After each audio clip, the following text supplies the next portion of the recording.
কয়েকদিন আগে একটা লেখা লিখেছিলাম, তখন সবাই বলল, না এটাকে লিখলে হবে না, এটাকে পড়তে হবে। তাহলে পড়া যাক। তোমাকে সাজাবো বলে এখনো বিশেষণের পাহাড় খুঁজছি। যেদিন আমাদের প্রথম দেখা হয়েছিল, তুমি বলেছিলে, কিচ্ছু চাই না আমার, কিচ্ছু না, যদি পারো তাহলে আমাকে বিশেষণে সাজিয়ে একটা ছোট্ট চিঠি লিখো। সেদিন আমার মনে হয়েছিল, এতটাও ছোট্ট উপহার, এটাও আবার কেউ চায়। তারপর তোমার জন্য বিশেষণ খোঁজা শুরু করলাম। এ পাড়া সে পাড়া, কলেজ পাড়া, অনেক জায়গায় গিয়ে নানান বই পড়লাম। মনে হলো এই বুঝি তোমার জন্য বিশেষণ পেয়ে গেছি। তারপর হতাশ হই।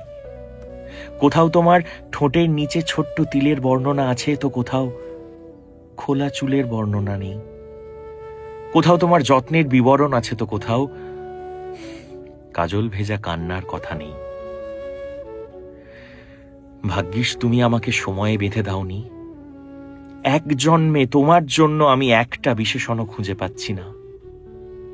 তোমাকে ভালোবেসে আজ ঘরে বইয়ের পাহাড় জমাচ্ছি, শুধু একটা চিঠি লিখব বলে।